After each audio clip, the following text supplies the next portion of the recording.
Hey viewers, my name's Cara. I feel like it's been a while since I've done a video in this little setup, but I want to talk about one of the ways that I have finally started to be able to focus on reading again. So you've spent any amount of time on my channel, you know that I read a lot. I've always read a lot, but since the pandemic began early last year, my focus has been not anywhere near the same level that it used to be. I was having a lot of trouble focusing on reading for any amount of time, whereas, usually I can sit down and read for hours and hours, and I get a lot of reading done in different ways. So not just in books, but reading articles and things online. And throughout the past year, particularly my book reading had taken a dip into the realm of not happening very much because I just couldn't focus. I was really struggling, and I continued to struggle throughout a lot of this year. Different types of things are easier for me to read at different speeds, right? So like fiction is easier for me to read a little bit faster because you can just sort of get lost in the story, and I'm not typically taking notes when I'm reading fiction, right? But when I'm reading something that is like for research that I'm going to be using to teach or passing on in some way, or when it is sort of like an academic text about something, I want to be able to, even if it's not an academic text in itself, but like, for example, witchcraft texts, I'm usually taking notes on those types of things because I want to remember what's in them so that I know who I can recommend that book to, whether it's good for this, that, or the other person, or what you might be looking for. So I'm usually taking notes, and that takes longer, all these types of things, right? So I can already read different things at different speeds, essentially, is what I'm trying to say. But all of them have been a little bit more difficult over this past year or so. And I was finally able to start delving back into focusing on the kinds of stuff that I wanted to be getting through by downloading some apps. I had known about like being able to check things out through the library using apps for a while, but I had not actually gotten around to doing it because in my mind, that's not the way that I prefer to read. But it turns out I really like reading in those other ways as well, and it's really been helping me focus. So I wanted to talk a bit about that. This is, of course, not sponsored or anything, even though I'm talking about specific apps, right? So I don't know if these things are only available in the United States or like these particular apps. Obviously not like this kind of thing. I'm sure this kind of thing is available pretty much everywhere. But the apps that I use right now are Hoopla and Overdrive. And I know Overdrive also has one called Libby. I don't use that one currently. I've just started with the other two. And initially, when I actually got around to wanting to try to download those apps, my phone wouldn't let me download any more apps. And this is something that I've heard a lot of people say they've had happen too, and they assume that it's because, oh, well, your phone must be full because you have too many apps. That's not the case for me. I actually don't use that many apps, but what it was, I looked it up, it was just that I had to go in and sort of like clear the data and clear the cache and the cookies and that sort of thing, and then I was able to start downloading apps. It wasn't because I had too many apps, because if that was the case, I would have had to delete apps before I could get new ones. But no, I don't have like any sort of absurd amount of apps on my phone or anything like that. It was just a weird tech thing with an update. I had to clear the cache, whatever. So I was then able to download these things, and you basically sign up to use them using a library card. So this is why I say I don't know if these particular ones are only available in the US or how they work or whatever. But I was able to use my library card to use these two here, and I didn't realize at first that Hoopla has its own library that it pulls from. It's not pulling from your actual local library system. And at first that was confusing me because I know that there are certain things available through my library system because I've looked it up online, and they were not coming up in Hoopla. And that's when I then learned Hoopla kind of has their own database. And Overdrive pulls from your actual library system. So that's different. So I tend to use both of them because if one doesn't have something that I want to read, maybe the other one does. Sometimes neither of them do. Oh well, right? But what they have is like ebook versions of things that you can check out for a couple weeks or a few weeks at a time, or sometimes they have audiobooks that you can check out. And so here's what I did, and I just want to sort of talk about what I did and that it worked for me.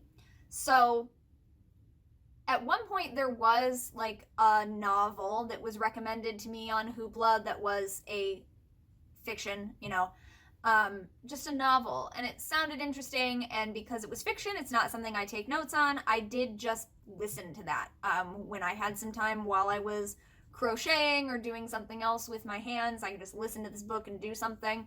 That's really nice.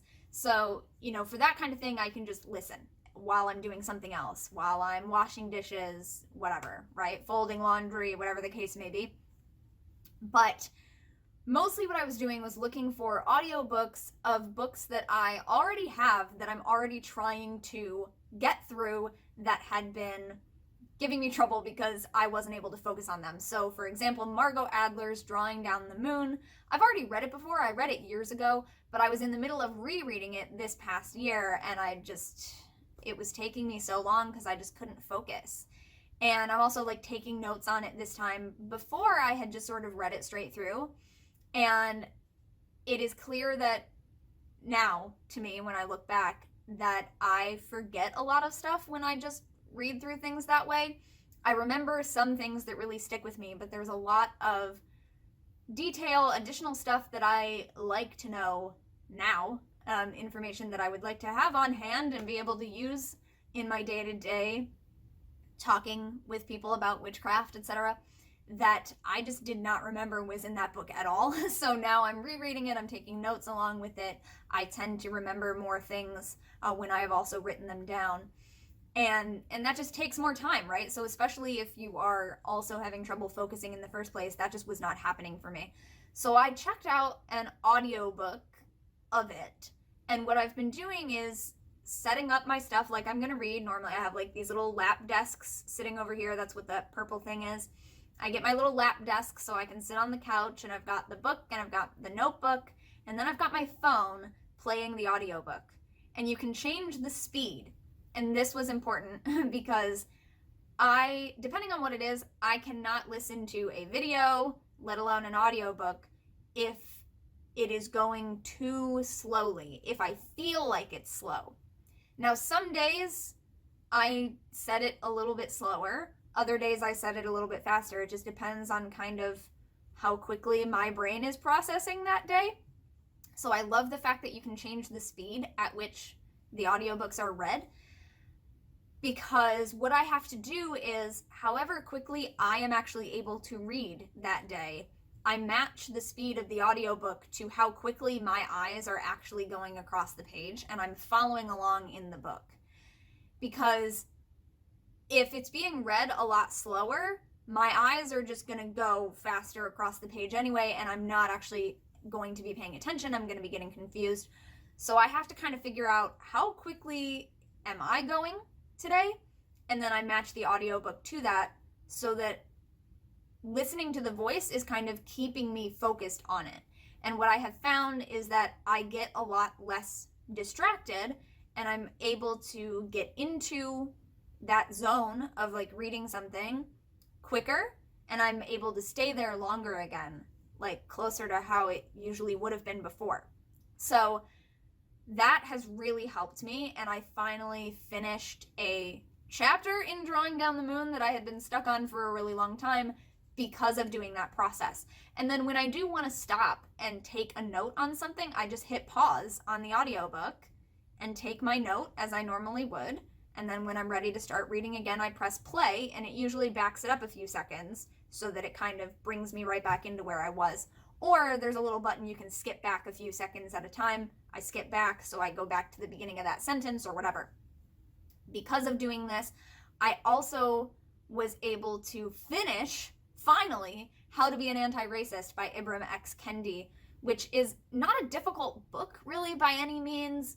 I just sort of felt like I wasn't able to get through it as quickly as I wanted to, because compared to some other books, there at least in the beginning of that book, there felt like there were a lot more statistics and things. And so I would do like a chapter at a time, but I felt like it was just taking me a while, even though they're not actually that long. But when I started listening to the audiobook, which is also narrated by the author, by the way, so that's pretty cool, getting to hear it in their voice when that is the case. That's always a little bonus.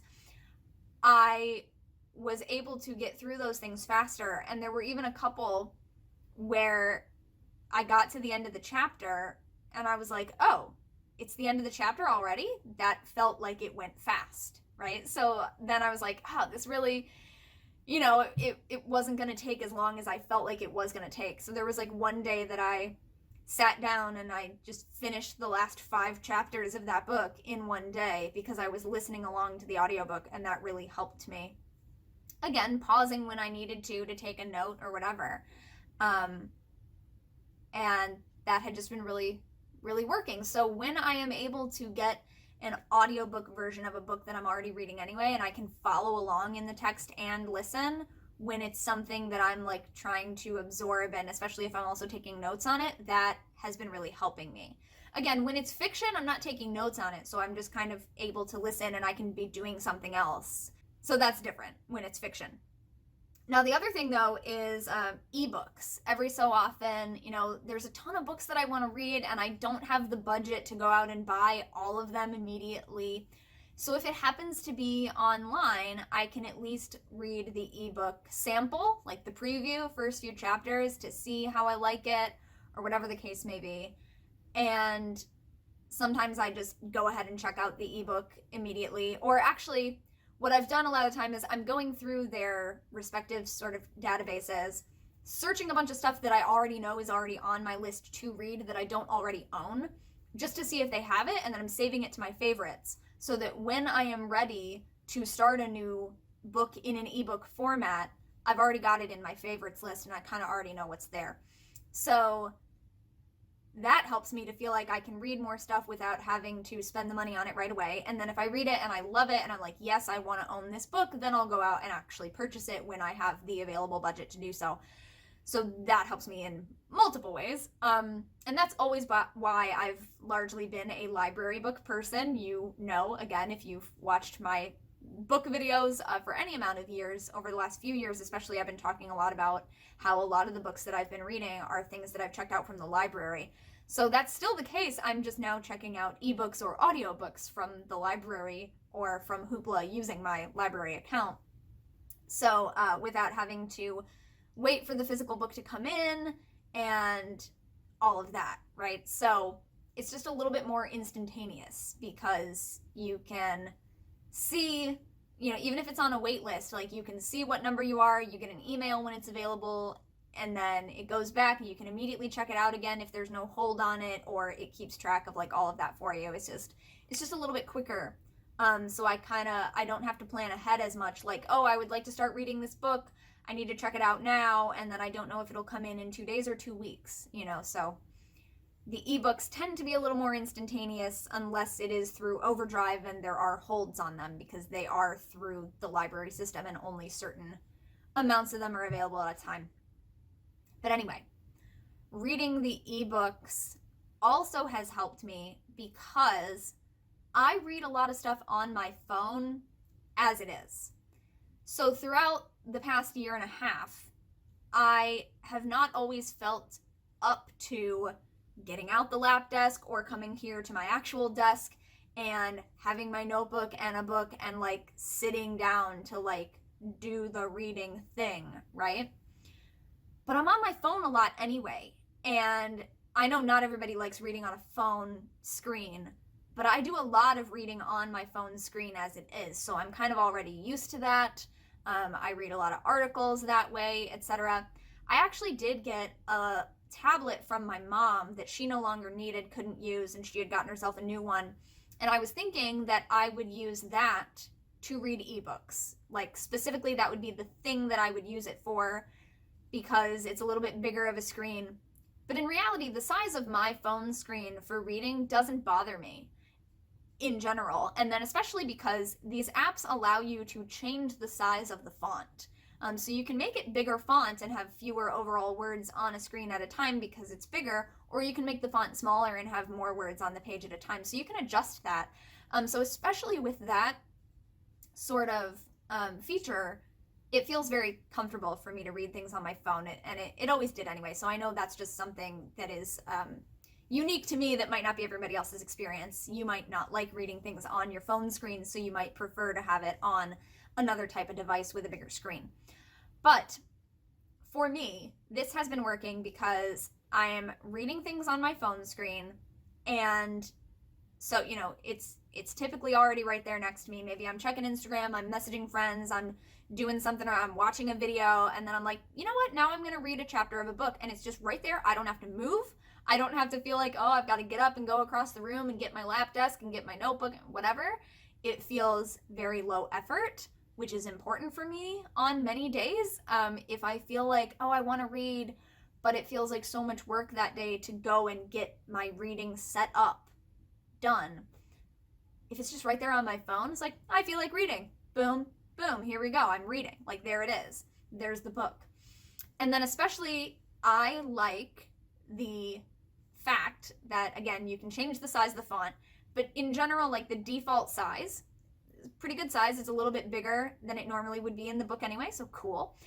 And that typically means there's only like a few paragraphs on my phone screen at a time, even or less. You know, there may be 1 or 2 paragraphs at a time, and then you tap it or swipe it to go to the next page.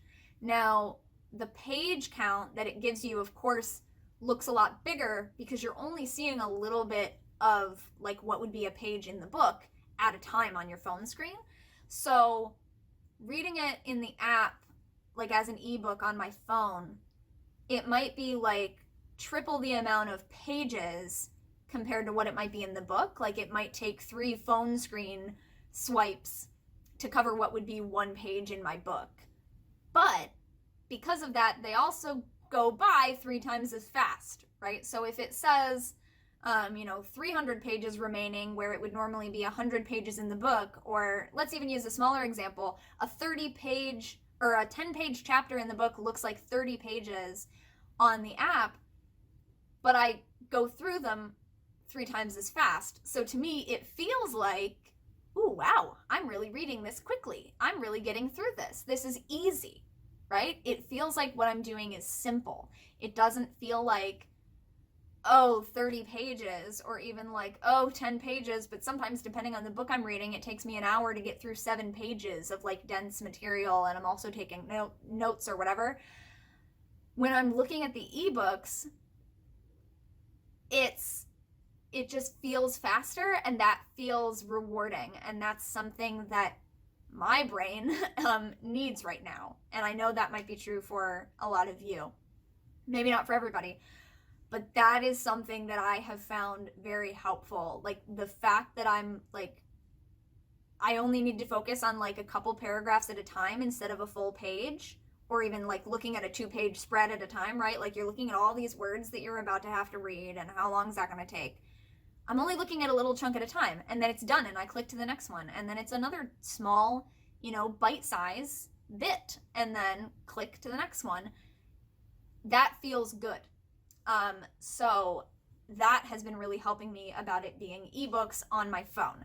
Not only is it already there on my phone, so as soon as I decide I want to read something, I can pull it up if it's that way, but then it also feels like it goes quickly. And that sort of encourages me to keep reading because, oh, look at how quickly I just read those 30 pages that would normally be maybe 10 pages in my physical book. Look at how quickly I just read those. I've got 10 more minutes. I can probably get through another chapter, right? Like, it's helping me to realize, like, that it isn't as much as I have been thinking it is. And again, like, before the pandemic, before my focus kind of, like, went out the window, that's not something I ever needed to think about because it's not something I worried about. I've always just been the kind of person who could sit down and read and just like devour a whole book. I was that kid in elementary school. We had we had a library in my school building, which I know is not the case for everybody. Sometimes your like local public library is its own building somewhere else in the town. But in the town that I grew up in, the public town library was actually in my school building, and it sort of was connected to the lobby so that after school hours, the rest of like the hallways to the rest of the school were closed, but people could come into the public library. But so because of that, we had like library class as one of the weekly sort of things that we would do. Like, you know, you would go to gym once a week and music once a week and art once a week, and we would also have library once a week. And that's when we were able to go and check out books. And I remember every year, like every school year, each grade level, as you got older and progressed in grade levels, you were able to check out one more book per week. So, you know, at first you could only check out one book at a time and bring it back the next week, because they were sort of teaching us how to do that, right? To keep track of things and bring them back and be responsible for them. And so like the next year we could check out 2 books at a time, and the following year we could check out 3 books at a time. Well, I was the kind of person, and the books that we were reading at the time, of course, like children's sort of chapter books, I was going through those 3 books in like a day and a half. And then I'd sit there for the rest of the week and go, what else? You know, what else can I read? That's who I was as a kid.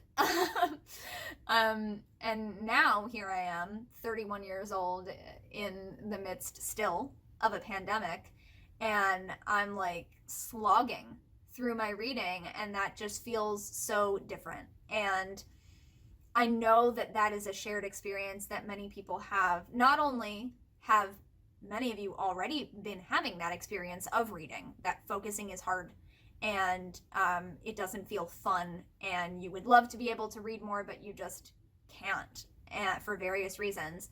Not only has that been some of your experiences forever, but I know that other people have also experienced what I did, which is that usually we can read so much, but then something about the pandemic kind of flipped a switch, and now we're like, what? Like, how did I even used to read the volume and the speed at which I did before? So I'm really getting a different perspective on that. And I wanted to share how I have sort of been utilizing different tactics to help myself start to read more again. And I know Katie Flowers has also done a video sharing tips for reading more. And sometimes it's things like having a book right there kind of as you wake up, and, you know, committing to reading for 5 minutes as you wake up, or 5 minutes before bed, or whatever, like that. It doesn't have to be for long periods of time at a time, but it helps if it's there and you can do it regularly and you're getting yourself sort of into the habit. And sometimes those kinds of tips work for me, and sometimes they really don't. So maybe some of those kinds of tips that other people have shared do work for you, and maybe they have helped you, maybe they don't, you know, whatever, but they are out there.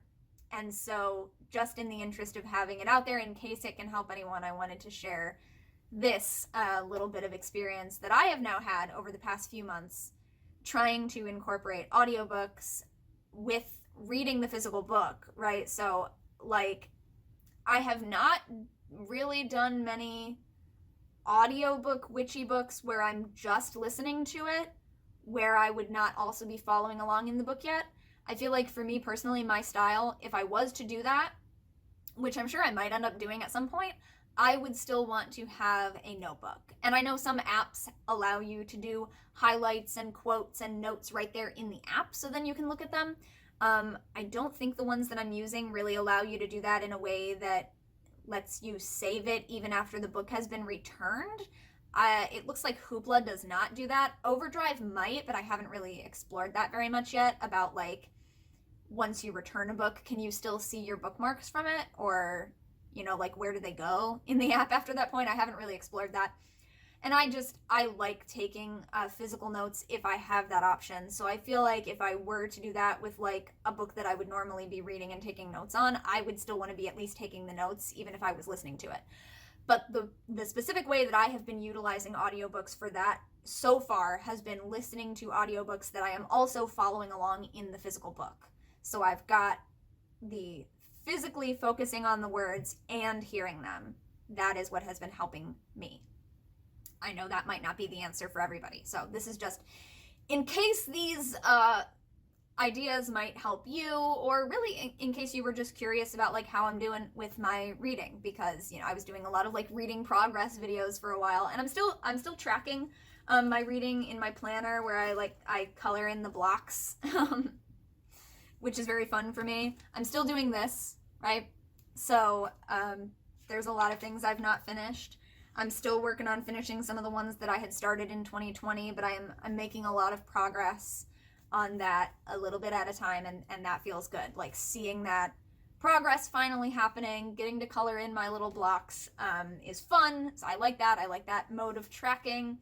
And of course, as always, there are tons of new books coming out right now too that I'm really excited to read, and I've got all these other books, so I'm trying to be a bit more gentle on myself if it's like, okay, but that book's taking me forever, and I'm really excited to read this new book now, and I know that because I'm excited about it and because it's a shorter book, I'm very likely to get through those things faster. So to me, I've been now sort of letting myself set aside things that just because I've been working on it since 2020 doesn't mean I have to finish it first. And before, I was trying to hold myself to that, like, oh, I've got to finish these books before I can start new books. Sure, I like to do that when I can, but I've also been trying to allow myself that if there's a new book and I'm more excited about reading it, and especially if it's also shorter and I very clearly have the sense that it would go faster, like I've been allowing myself to sort of read that ebook sample or read the Google Books preview or read the introduction to a new book that I've picked up to see, like, do I get into it right away?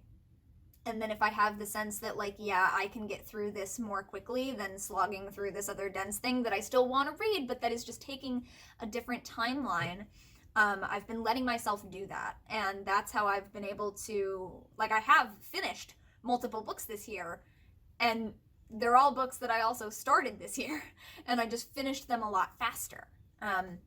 So yeah, that kind of thing where like I had come up with my own rule for myself about like I need to finish this before I can start this new one, and then I'm like I keep saying, slogging through this book that's still ongoing because it's not going quickly or easily for me. Meanwhile, I'm looking over at that other book that I really want to read going, oh, but I can't read you yet until I get myself through this one. And I'm realizing that like maybe that's not the way to do things. And like my therapist told me, like, you made up that rule for yourself. Like nobody else is telling you have to do it that way. Nobody's enforcing that rule but you get to break that rule. Like you made it, right? So trying to allow myself to realize that like maybe it's okay to pick up the other book and get it done. And then look, now I've checked off another book on the list. It's done. I've read it. Then I might feel more motivated to go and do one more chapter in one of those denser texts that I am still trying to get through. But like there is no timeline except what I've put on myself, So yeah, audiobooks and ebooks have been really helping me out to kind of get back into the swing of things. And then because doing those things has helped me get back into the swing of things, it's also helping me be able to just go back to reading traditionally, the way that I would have before. Like I've got the book in front of me, I'm reading it, I'm taking notes without listening along to the audiobook, just reading it. Because utilizing those other forms of reading and consuming writing has gotten me back into it, I'm kind of like in the zone. I am also getting through those other books more quickly too. So that has really helped me. That'll be it for me today. Let me know in the comments if you, like, maybe you've always preferred audiobooks. Maybe you've always needed audiobooks. Maybe reading a physical book is not an option for you for various reasons, or vice versa. Maybe you need the ebook, whatever. Do you like ebooks? Do you like audiobooks? Do you prefer having a physical book? Do you prefer different modes for different types of books or different situations? Like I know a lot of people, if they're traveling, might have ebooks because it's just easier to carry an e-reader type of thing than a backpack full of books. So yeah, talk about different ways that you like sort of consuming books and like written word type of things like that in the comments. But other than that, I don't really have like a specific question for you or anything. I really just wanted to share what I've been doing in case it can help anybody, or in case you've just been curious about how I've been doing, because I haven't made an update about it in a while. I'm kind of thinking that I'm going to do some more kind of like, how have I been doing in progress with like this, that, or the other thing about a lot of different things coming up soon. So this is kind of, in my mind, part of that sort of series of things that I might be doing, kind of updating you on how different things are going. So yeah, thank you so much for watching and or listening to this video. I will see you next time, and until then, don't forget to be awesome, blessed be, and goodbye.